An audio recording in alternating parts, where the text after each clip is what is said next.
Good morning, Bucknutters. It is Thursday, June 2nd, 2022. I am Dan Rubin. This is the Bucknuts Morning 5 and Change, joined on Facebook, Twitter, and YouTube as we go live with the Dean of Ohio State Recruiting, Bill Kurelic, and the guru of scouting Ohio, Mark Porter. If you are on any of those platforms, give us our likes, subscribe, do all that stuff that keeps us in business. If you are listening to the podcast, give us a 5-star review. Today is going to be about new names. June 2nd means June has already started. June 1st begins camp season. 7 guys came to Columbus yesterday without an offer from Ohio State and left with one. We're going to meet them all today, and we're also going to go over some of the guys who are at camp and already have an offer. Gentlemen, how are you this fine morning? Very good. Doing well. And as somebody posted on the front row this morning, Mark, you got a lot of new offer evaluations to do. Yes, we do. And usually we can get ahead of those. I will tell you, and I said this before we took the air today, I can't remember. Now, it may have happened before, and Bill can date me on this. I can't remember a camp, especially a June 1st camp where 7 offers went out and that many in-state went out. So let's break it down, Bill. Take it any way you want it. I know that guys broke down by class and by position. Let's go over each of the new offers. And then both you guys were there yesterday, so you got a chance to see them, and we can evaluate as we go, Bill. Well, let's go chronologically. Starting with the morning camp, there were a couple new offers there. One of them was Jalen Thompson, a 2023 defensive lineman edge guy from Detroit Cass Tech. And the other was a 2024 from Cincinnati Taft High School, that being Elias Rudolph, definitely an edge guy.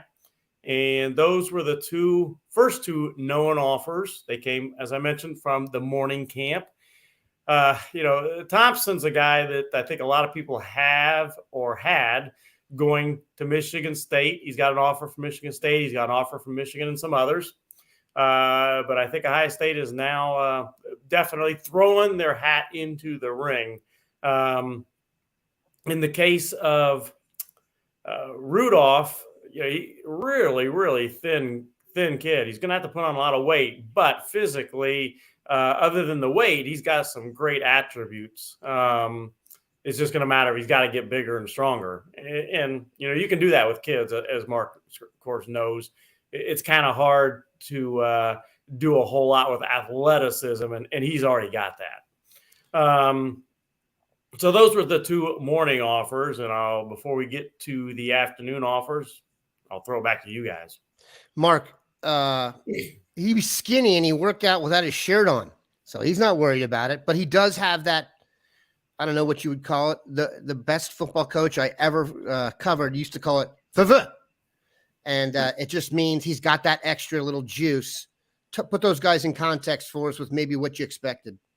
Yeah, we'll start with Elias Rudolph at Taft. Obviously, saw him during the season, and Bill's right. He when you first see him, he's long and skinny. And I almost want to use the term basketball thin. A lot of those basketball players that run up and down the court forever, they get rid of all the extra weight, and that's pretty much what he looks like. I don't think there's an ounce of fat on the kid. He almost looked like Tyvis Powell, the safety from Bedford that played at Ohio State. That's how thin he is, that 6'5" long frame. So as you watch him go through drills, that's the first thing you pick out. Goes to one-on-ones, and someone plugs electricity into his legs, and you see why he's so special and has the offer list he does. He comes out of the blocks like someone hit him with a cattle prodder, and he's by the offensive tackle immediately. The adding weight is no problem. He's probably 220, 230 right now. He could probably put on a ton more weight as that frame builds and he starts doing the protein shakes and the 6,000 calories a day, as they say, once they get to college.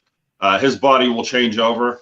May take him a little while to, redshirt year or something, but boy, the jets in his shoes coming out of the blocks. He ran around guys that couldn't even touch him as offensive linemen.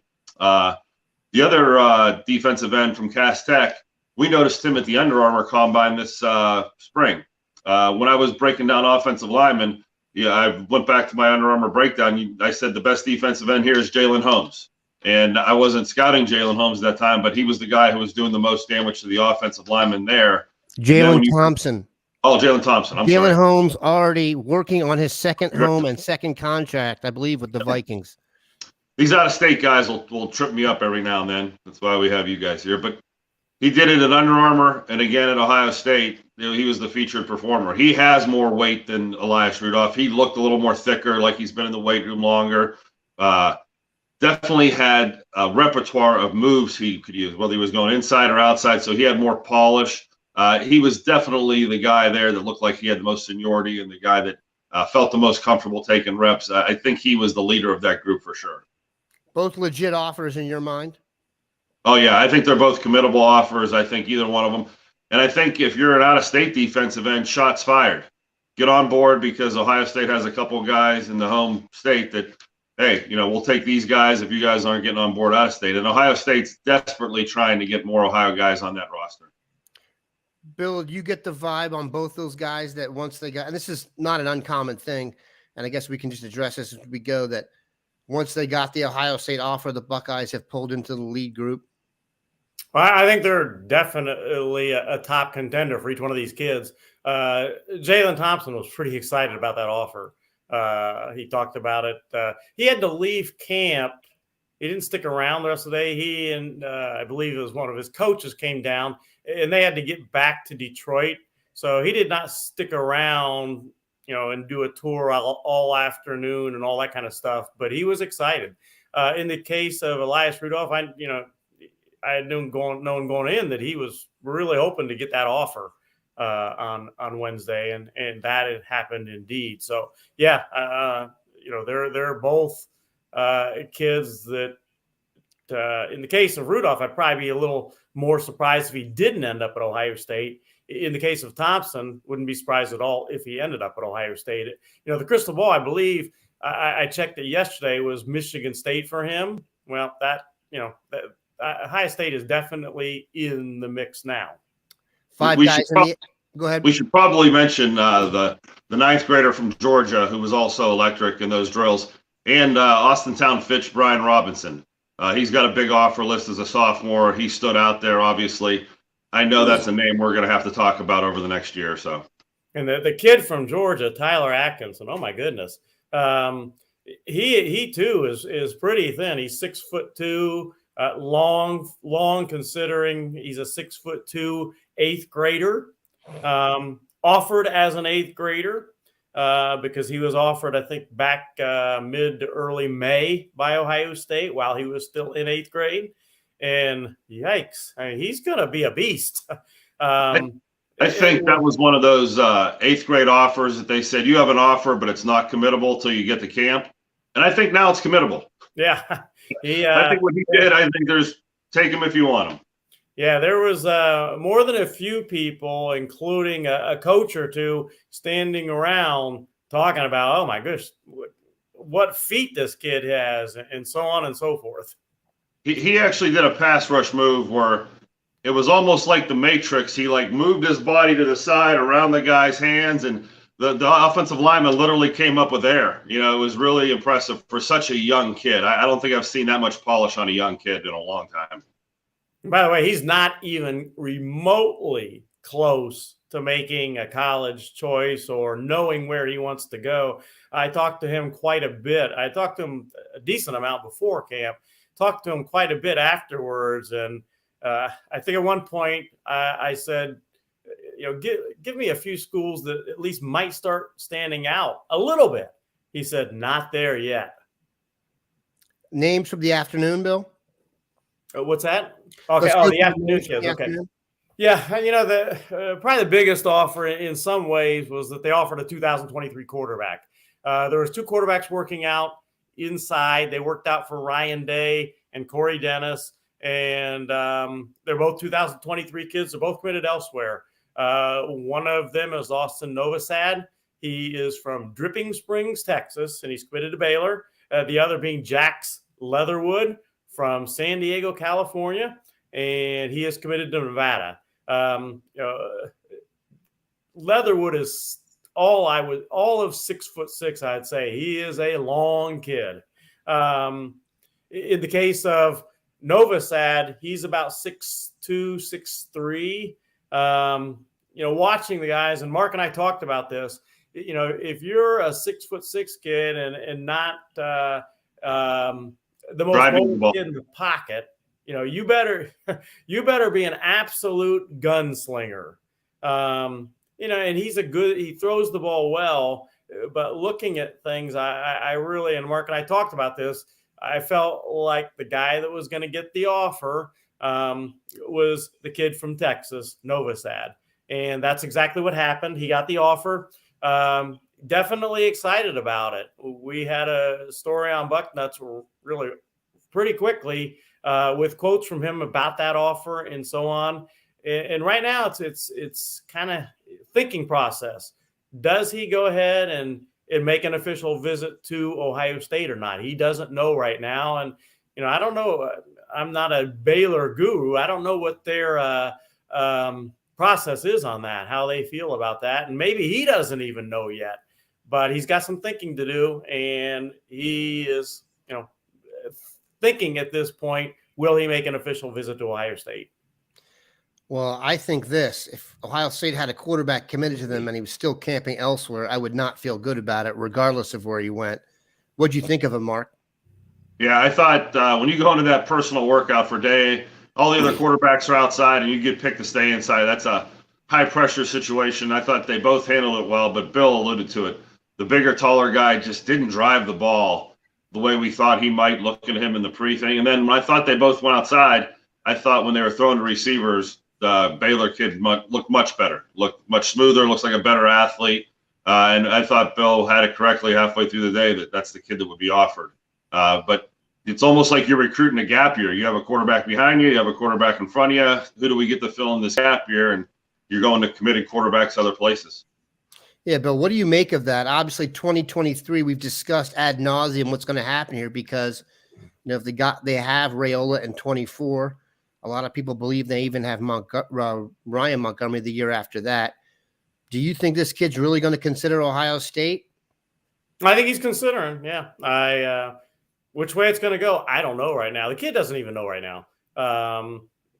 He's just got to consider all the options. And what if Baylor tells him you can't make an official visit elsewhere? What do you do then? And I'm not saying they're going to tell him that, but what if they do? What decision do you have to make then? So we'll see. I told Austin I'll check back with you next week and kind of see where you're at on things. Give them the weekend to think about things. Bill, I'm always partial to at least Springfield, Dayton. You don't always see this happen. Ohio State has gone classes without coming up here. This will not be one. A defensive back got the nod. Aaron Scott from Springfield. I went down to a game early in the season of his, and I don't think at that point he had an offer. But Coach Douglas there told me this kid is the real deal. He's my next great one. He said, you got to come down and see him. And I did. And I came away impressed. He played well. He basically shut down the other team's top receiver that night. He's really good man to man. He was playing with almost a club on his arm yesterday, his hand, but he had an injury. Couldn't bat down passes, but he was still covering guys really, really well. And I'm a little partial to Aaron Scott because I saw him so early when he had no offers. I kind of watched his offer list blow up. I think it's around 16 or 17 now. And I really like that offer because I think he is an outstanding cover guy. And he's 6'1" too. And he's only a sophomore, junior to be. Mark, they've had a lot of success getting guys at corner from in-state, but recently I feel like they've been more towards the, out getting guys from out west. They got Burke from Arizona. They got some guys from Florida. Do you think Scott matches up to those guys physically? Yeah, he does. And, Coach Douglas was an NFL defensive back. He knows what he's doing training defensive backs. His son is a defensive back that went to Kentucky. When I saw him, I thought the same thing. Long corner, would he be a safety or a corner because he was so long? Because he is a physical player too, but he's an all-around type of player on film. college coaches coming out of Springfield all raved about the workouts they saw there. And again, I think Ohio State, being the big guy in the room, says when you come and work out on our campus is when you get the offer, not when you're working out your high school. But a lot of other schools fired off of the high school workouts. I think in state, he might be the top corner, and he's going to give Bryce West a run for it here this year. Both those guys, you land two guys like that in the same class, that's unbelievable for Ohio, because we're not really known, like you're saying, for the defensive backs. Yeah, I was going to say, those are early offers. I don't remember the guys coming through here recently. I mean, the Lattimores of the world, sure, and Denzel Ward, but I don't remember anyone else getting an offer that early. So, interesting. Bill, some more names? Well, we had Jermaine Matthews, another Ohio kid, Cincinnati. He's a 2023 kid. I liked how he was physical yesterday.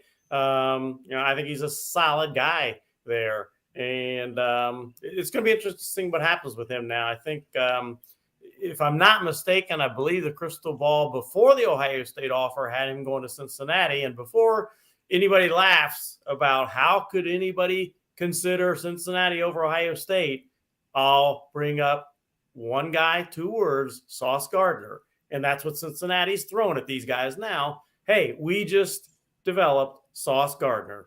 So, it's something to consider.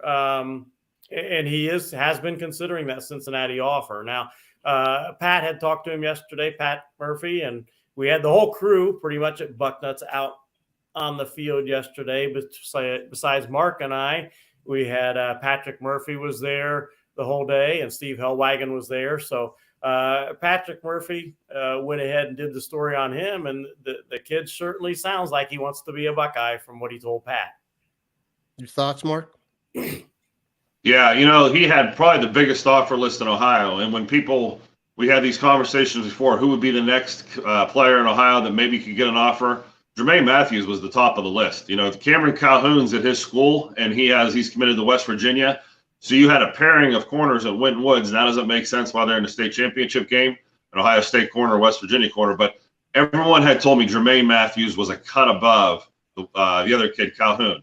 And so I'd kind of been waiting to see if Ohio State would get on board, knowing that, we're looking for another kid in Ohio to offer in 2023. And, of course, he came to camp and balled out. Again, he has good size, too. I don't think if these guys were smaller corners, Ohio State would take them. They're 6-footers, just like Aaron Scott's 6'1". It fits the mold of what we're seeing in the out-of-state corners I've broken down for offer evaluations. Cameron Calhoun's going to fit in with that bunch of corners when you see him on tape. And, of course, we'll be breaking him probably sooner than later. Round it off for us, Bill.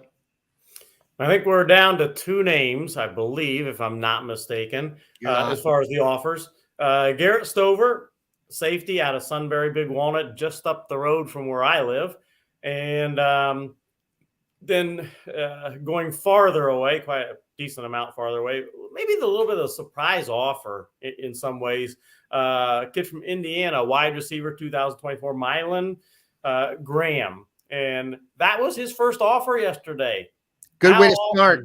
Yeah. How often does Ohio State become the first offer for, a kid from Indiana and a wide receiver at that? Yeah. And, most of the thinking was going into things that the big name wide receiver, there's 3 names. And I brought this up in my article this morning about the wrap up of the camp and the buzz and everything. There were 3 names to keep an eye on yesterday, wide receiver wise. In the big name was a 5-star guy, Bronte Johnson. He also from Indiana, Bronte Johnson, and looked good. But the kid that they offered was Mylan Graham, and then the other kid that they definitely were watching yesterday was Jeray Hawkins out of West Virginia. Really talented kid. It's just that he's 5'9", and how many 5'9" guys do you see excelling at Ohio State? That's not impossible, but it's not an easy road to hoe. So Mylan Graham getting the offer was interesting, I thought, to say the least. But kid performed well yesterday. The final offer that I already mentioned was Garrett Stover. He is the cousin of Cade Stover. I talked to Cade yesterday as camp was just beginning. and I talked to Cade's aunt, who, of course, would be the mother of Garrett Stover. And they were definitely pulling. They were watching, hoping that Garrett was going to get the offer. And lo and behold, that happened. And if you saw the picture that I posted on our camp thread yesterday with Garrett Stover with his shirt off, the word I used to describe it, I think, is pretty accurate. Ripped. Uh-huh. That's a big family. Believe it or not, one of their other cousins is going to be starting in the backcourt with my son on the high school basketball team this year. But I digress. What'd you think, Mark? Yeah, the Garrett Stover is an unbelievable athlete. Like you said, he's an unbelievable specimen once he gets his shirt off. But he did it all for Sunbury. He was running back. He was linebacker. He was safety. I'm not sure what he was coming off that tape until you get him at camp and you watch him run around, and he projects now to a linebacker, but a very athletic linebacker. And I'm sure the relationship there made him feel comfortable to offer a sophomore or junior to be, I should say, at this point. And then the other guy we were talking about, who I just drew a blank on him. Oh, the receiver from Indiana. That's why. Graham. That's got to be the first time you've seen him, Mark. I was just going to say, the reason I don't know much about him, he's the guy that I've seen the least. We haven't broken him down. I didn't really know anything about him, either as anybody. I think I watched him for 5 or 6 reps. He flashed, he gave you a little whatever, but I wasn't in the frame of mind thinking, oh, here's the Indiana receiver that's going to blow the top off this camp today. I will be back in to dig around on that film and see if the film matches up with what they got out of him on camp. But, this is another one of those Heartline things where if he's a 2-star or 3-star, watch the stars come in now. He seems like he should be writing for some of these services because he's putting more stars on them than these other guys, that some of the writers are. Mark, we obviously cannot afford that, so don't bring that up again. Heartline would cost enough that it'd be me and Heartline on this podcast, and you guys, I don't know where every day, yeah. I got to digress a little bit here. Talking to Cade Stover yesterday, I asked him, so what position are you playing now for the Buckeyes, Cade? And he said, whatever position that they want me to this week. And he was kind of joking. He said, nah. He said, I'm a tight end, and I'm staying at tight end. And it's kind of amazing sometimes the differences. I went and saw Cade many times when he was being recruited. I think starting definitely his junior year, maybe his sophomore year. My daughter was doing her student teaching at the school that Stover was at when he was in high school. My daughter got to meet him, thought, oh, what a nice kid and everything. He's not a kid anymore. He's a grown man, and he looks whatever they got him listed at, he looks that size and more. He looks really, really good, and he's looking to have a really good season at tight end for the Buckeyes. Yeah, hopes are definitely high. He's ferocious. Like I said, the best defensive rebounder in his class. I've never seen anybody box out like Cade Stover for the first quarter, and let's just say he didn't have as much battle under the rim after a few elbows kept flying, and he cleaned the glass well. I always said Jack Sawyer, the best freshman basketball player in the state at one time, the intramural team for the Buckeyes. I'm not sure you want to battle him down low too much. Let's talk about Will Smith and talk about maybe whoever else you guys want to mention who was there at the camp. What interested me about Will Smith, and maybe this was well known, I just didn't catch it, as he already knows he's going to be more of a 3 technique and rushing from the inside, whereas I kind of thought he was going to be an edge guy. What do you guys think about that?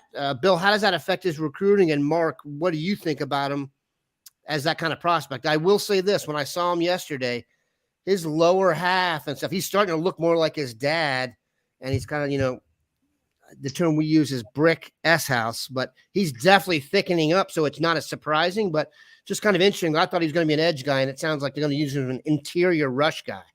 Yeah, he's definitely an interior guy. And Mark and I talked about this at camp yesterday. He's a new man.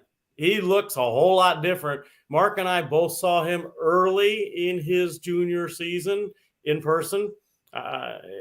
we came away liking the kid a lot. We talked about him on Bucknuts and all. He then got the Ohio State offer later on, and you can see why now. I mean, he looks like a different kid. He's bigger, he's stronger. His body is becoming what you want to see in a defensive lineman. And I just think he's taller. I think he weighs more. His body looks better. And Mark and I talked about this while we were watching him in camp yesterday. You can. They were spot on with this offer and landing him.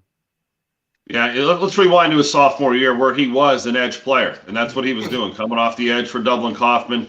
He was only about 220 pounds. He almost had an outside linebacker vibe going on back then, like, oh, okay, he's not what his dad was, because his dad was a thick, big guy.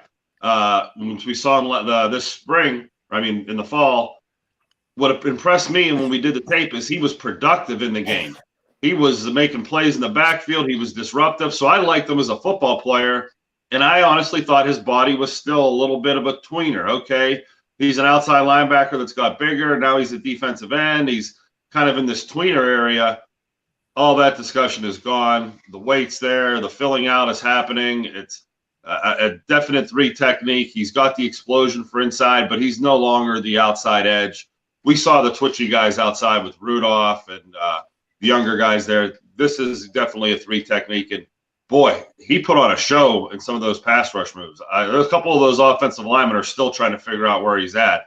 I couldn't believe the quickness and the way he slapped hands out of the way. And once he got a shoulder or an edge on a guy, it was over. I mean, he probably put on the most impressive inside show of all the guys there because, outside on the edge, those guys were flying with rockets off the edge. Bill, who else do we need to hear about that was at camp? We gotta bring up one guy that, if for no other reason, he makes Mark Porter look short. And Mark Porter's not a short guy. KJ Kurelic. He's a 2025 offensive lineman, and he's not there yet, but he's got a chance. He is. They list him. He's listed as 6'9". I looked on scoutingohio.com. Mark, you've got him listed at 6'8". And I took a picture of him and Mark together yesterday. Mark's 6'3". And I was guessing, looking at the picture, this kid is at least 4, if not 5 or 6 inches taller than Mark.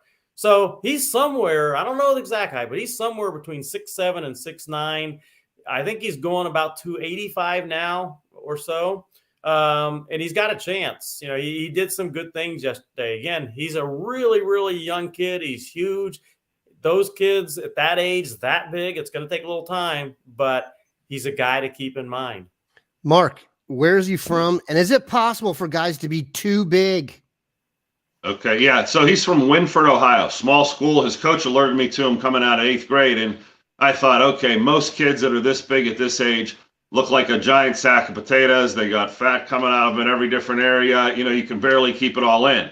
That's the MO for a big kid at 14, 15 years old.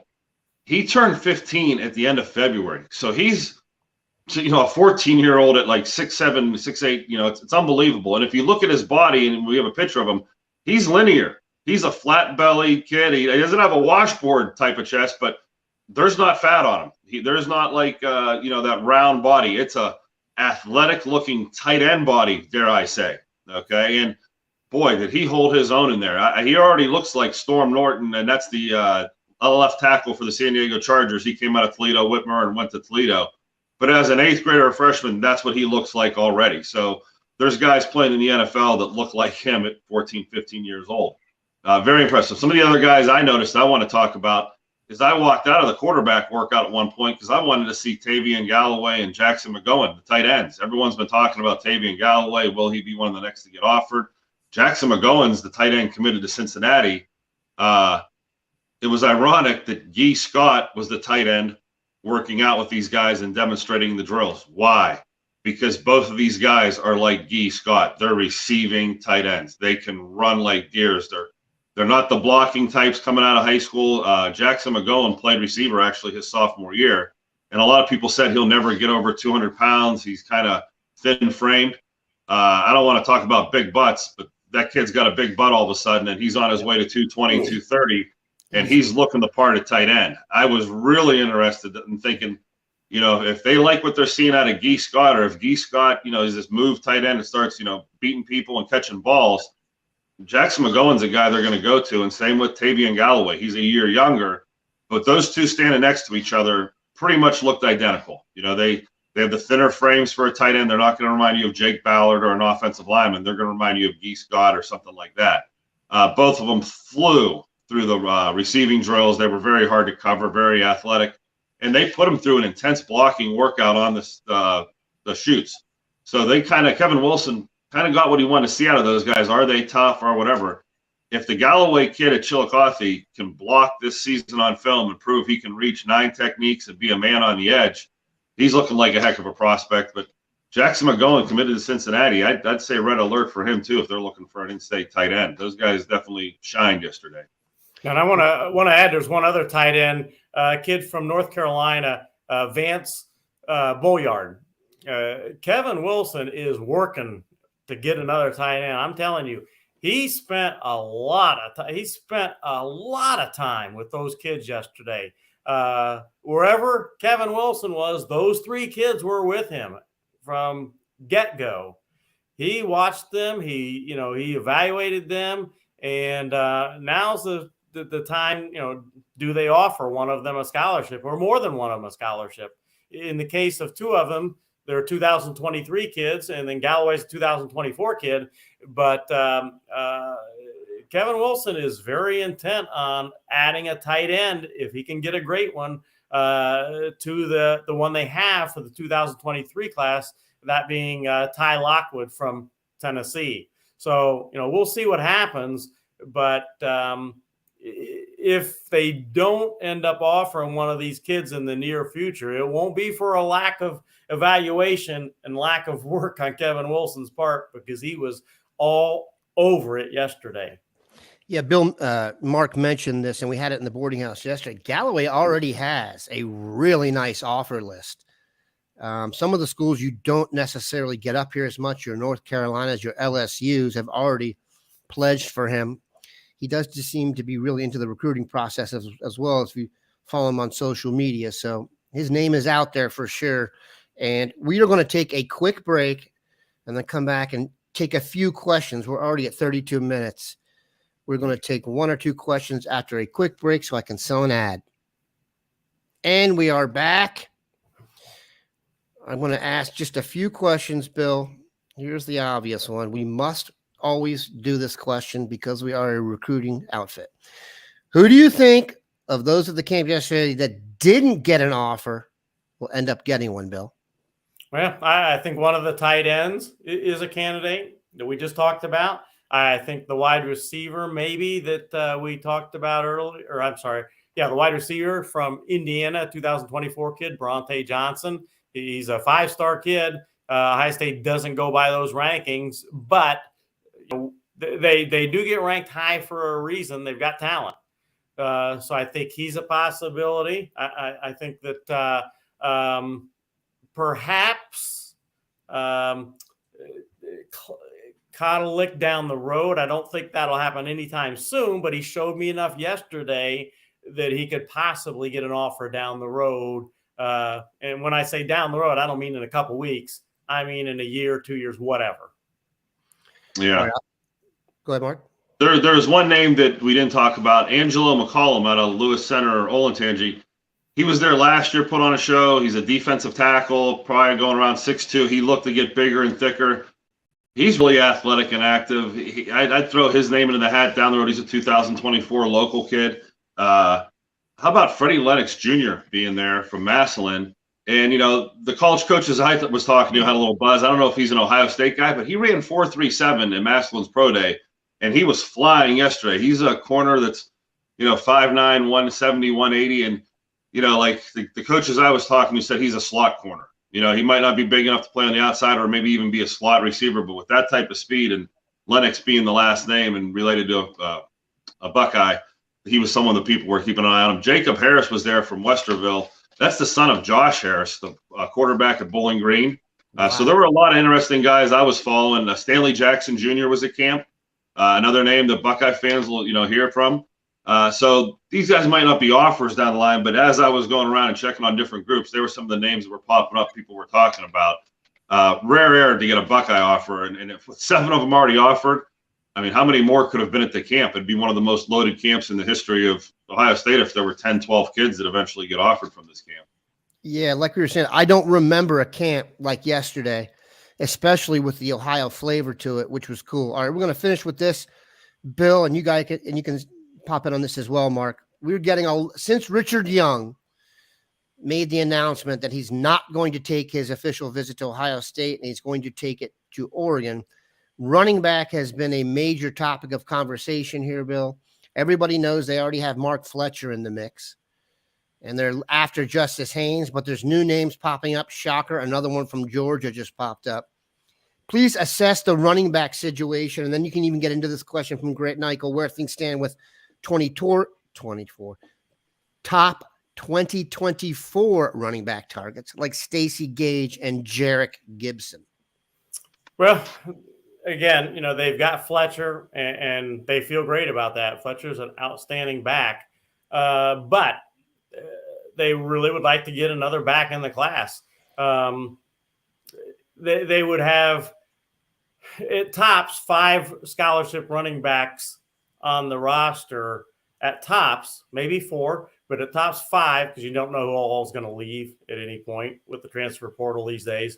But the number you like is 5 or 6. So they're on the low end at best if they don't get another running back in the class of 2023 when those guys come on board. So they're looking right now. And I had an article recently about a kid from Georgia that they're looking at.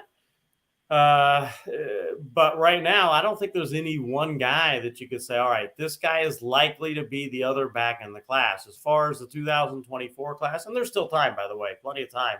Heck, Ohio State is well known for being able to get in late on a kid and land him. Moving to 2024, Stacey Gage and Gibson, I think, were the guys that the questioner asked about. Yep. They're both outstanding backs, and they're both highly considering Ohio State. The mutual interest is strong with both of them, but I wouldn't go as far as to say I'm at all close to crystal balling either one of them right now to Ohio State. Mark, any running back in 2024 in Ohio that we should know about? Not Ohio State caliber yet. It's really a tough thing. The kid that people are talking about is the Samuel Dixon Williams kid out of West Holmes, which is Amish country. But he carried that team on his back through the playoffs. He's like a 210-pounder. He's pretty electric, but, he's going to have to camp. And, it'd be early to offer a kid like that at Ohio State. But he's one of the better backs in that class. And a kid out of Moeller, drawing a blank on his name right now, Bill, but he's probably got about 10 offers out of Moeller. He'll be another one that people are looking at in that class of 2024. We went even a little longer than we usually do today, and we like to go long because you cannot get better coverage of a camp than these two guys. They are humble, but I'm telling you, what you just got there is something that college coaches across the country wish they had access to, and we are lucky to have it here at Bucknuts. We appreciate everybody spending some time with us. Have a great day, Bucknutters.